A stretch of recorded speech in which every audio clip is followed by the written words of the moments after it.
Hello everyone, this is professor MH और आज के इस वीडियो में we will discuss lecture number 1 MCom part 2 semester 2 as per NEP 2020 mandatory 3 financial services. ये आपका सब्जेक्ट है फाइनेंशियल सर्विस का, जो कि है मैंडेटरी 3, जिसके अंदर हम लोग देखने वाले पहले इसका सिलेबस और पेपर पैटर्न। तो सबसे पहले पेपर पैटर्न देखते हैं, फिर इसका सिलेबस, फिर हम लोग स्टार्ट करेंगे इसके प्रैक्टिकल क्वेश्चन। तो सबसे पहला paper pattern is similar to your mandatory 1, that is corporate financial accounting. तो जो कॉर्पोरेट फाइनेंशियल अकाउंटिंग का पेपर पैटर्न है, it is similar to that only. ठीक है, तो वो है क्या है एक बार देख लेते हैं। 4 क्रेडिट है इसके अंदर, 50 मार्क का इंटरनल होगा, 50 मार्क का एक्सटर्नल।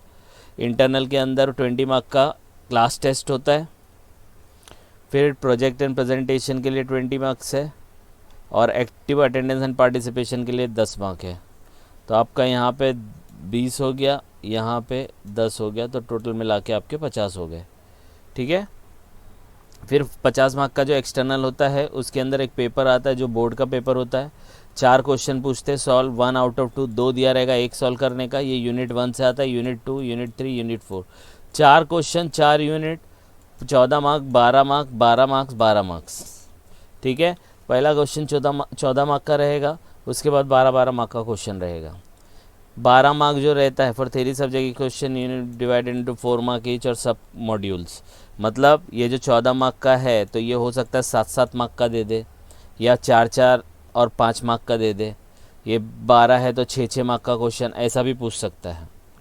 ठीक है, तो पेपर पैटर्न बहुत सिंपल है। 50 का इंटरनल है, 50 का एक्सटर्नल है, 4 ही क्वेश्चन आता है, हर एक मॉड्यूल से, हर एक यूनिट से एक क्वेश्चन आता है। अब हम लोग देख लेते हैं इसके paper pattern, sorry syllabus. Paper pattern already देख लिया, अब देखते हैं सिलेबस। सिलेबस के अंदर याद रखना है आपको 2 मॉड्यूल है, मॉड्यूल 1, मॉड्यूल 2। तो मॉड्यूल 1 ये रहा, मॉड्यूल 2 ये रहा। मॉड्यूल 1 के अंदर first unit, second unit, module 2 के अंदर फर्स्ट यूनिट, सेकेंड यूनिट, मतलब यूनिट 3, यूनिट 4। अगर आप पीछे देखेंगे तो 4 ही यूनिट है, देखो 4 यूनिट है ना, क्वेश्चन में देखो दिया है 4 यूनिट है, यूनिट 1, 2, 3। मतलब कुछ भी आप स्किप नहीं कर सकते, जो स्किप किया 12 मार्क चले गए। तो 4 यूनिट, 4 क्वेश्चन, हर एक यूनिट से आएगा। तो ये आपका यूनिट 1, यूनिट 2, यूनिट 3, यूनिट 4। अब यूनिट 1 में क्या है, यूनिट 1 इज़ लीजिंग, लीजिंग के बारे में दिया है। तो लीजिंग क्या होता है, तो उसका पहले मीनिंग आ जाएगा, इंट्रोडक्शन फाइनेंशियल सर्विस, मीनिंग आ जाएगा, टाइप्स आ जाएंगे। फिर लीजिंग के बारे में बोलेगा तो वही मीनिंग हो गया, टाइप्स हो गए, एडवांटेज डिसएडवांटेज हो गए, रेगुलेटरी एस्पेक्ट हो गया उसका, इवैल्यूएशन ऑफ लीज हो गया, लीज लेना चाहिए कि नहीं लेना चाहिए। लीज मतलब it is like a long term low rent पे लेना। ठीक है, from lessee perspective, from the lessor perspective, दोनों पूछा जाएगा। ठीक है, अब ये लेसी मतलब जो रेंट पे ले रही है, लीज पे ले रही है, लेसर मतलब जो लीज पे दे रहा है। तो लेसी के पॉइंट ऑफ व्यू से उसका प्रेजेंट वैल्यू निकालने का इंटरनल रेट ऑफ रिटर्न आएगा, और ये बोवर, हेरिंगर, विलियमसन मेथड वाला ये आएगा। ये 3 टाइप के प्रैक्टिकल दिए। From lessor point of view NPV निकालने आएगा, आईआरआर निकालने आएगा। सेम वे में ये हो गया लीजिंग का। लीजिंग आपको कैसे याद रखना है, leasing is like a rent पे लेना, लेकिन लॉन्ग टर्म के लिए लेना। फिर आता है आपका ब्रेक इवन रेंटल कैलकुलेशन, एक ये बच गया था। फिर आता है फैक्टरिंग। फैक्टरिंग क्या, फैक्टरिंग का मीनिंग रह जाएगा, इंट्रोडक्शन, डेफिनेशन, जो भी है मैकेनिज्म, ग्रोथ ऑफ फैक्टरिंग, ये सब देखना है। फैक्टरिंग का मतलब क्या होता है, आपको किसी से पैसे लेने, उसको बोलते हैं रिसीवेबल। वो रिसीवेबल को ही बेच देना। तो जिस बंदे को बेचते हैं कि भाई मेरा ये इतना पैसा बाकी है, निकाल के दे, उसको बोलते हैं फैक्टरिंग।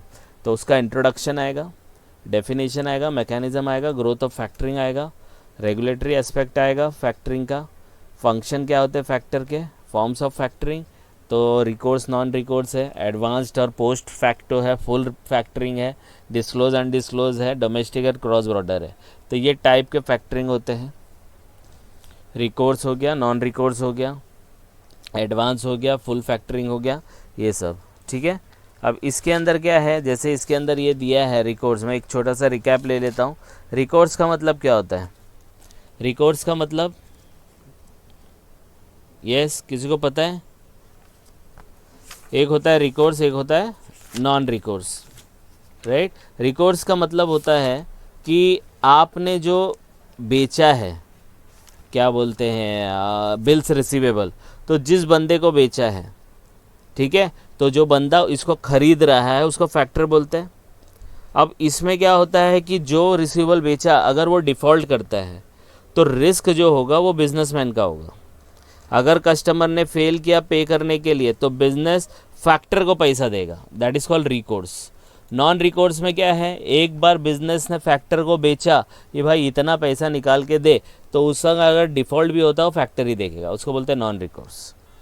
फिर ये एडवांस्ड और पोस्ट फैक्टो है। एडवांस और पोस्ट फैक्टो का मतलब क्या होता है कि इसके अंदर एडवांस पेमेंट देता है फैक्टर, जो बंदे को आपने दिया है ना पैसा कलेक्ट करने के लिए, वो एडवांस में पैसा देता है। और पोस्ट फैक्टो क्या होता है कि जब कस्टमर पे करेगा तब पे करने का।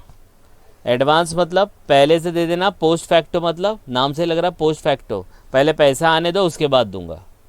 फुल फैक्टरिंग मतलब पूरा अमाउंट का फैक्टरिंग होता है। डिस्क्लोज सब डिस्क्लोज करने का इन्फॉर्मेशन, अनडिस्क्लोज पूरा इन्फॉर्मेशन डिस्क्लोज नहीं होता है, ठीक है। तो डिस्क्लोज में याद रखने का है कि customer are inform about their invoices have been sold to a factor. बता दो भाई तुमसे जो पैसा लेना अब मैं नहीं लूँगा, ये एजेंट लेगा, फैक्टर लेगा, दैट इज़ कॉल्ड डिस्क्लोज। और नॉन डिस्क्लोज का मतलब क्या होता है कि कस्टमर को बताया नहीं जाता कि आपका जो पैसा लेना बाकी ये हम लोग ने फैक्टर को बेचा है, ठीक है। डोमेस्टिक मतलब जो इंडिया के अंदर होता है और क्रॉस बॉर्डर मतलब इंडिया के बाहर। फिर फोरफिटिंग होता है। फोरफिटिंग का मतलब होता है, एक्चुअल में ये फोरफिटिंग है, ई इधर आएगा। फोरफिटिंग यहाँ पे जो ए है ये ई हो जाएगा, इसको मैं चेंज कर देता हूँ, फोरफिटिंग।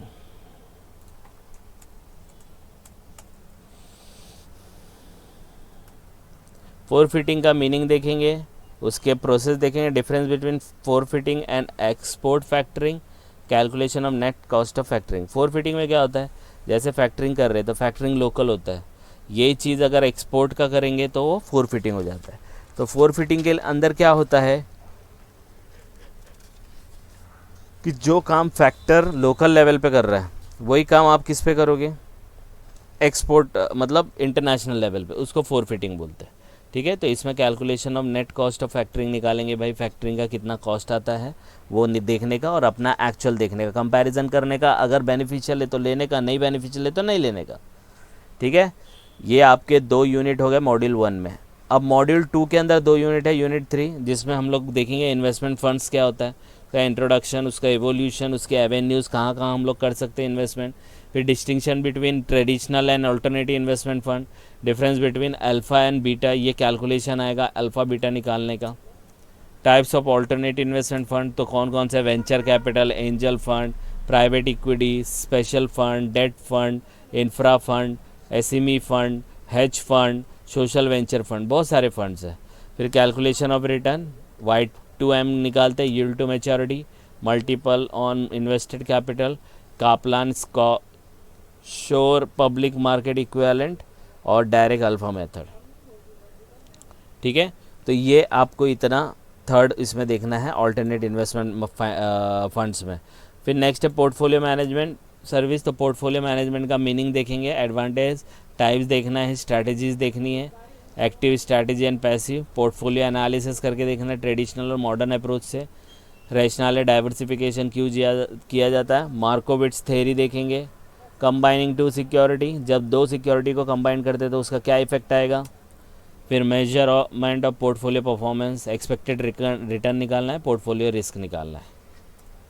तो कैलकुलेशन के हिसाब से अगर देखें फाइनेंशियल सर्विस का जो पेपर है तो इसमें प्रैक्टिकल कौन कौन सा आ रहा है, ये देखो ये वाला प्रैक्टिकल है, ये वाला प्रैक्टिकल है। दूसरा फैक्टरिंग के अंदर calculation of net factoring cost, ये वाला है।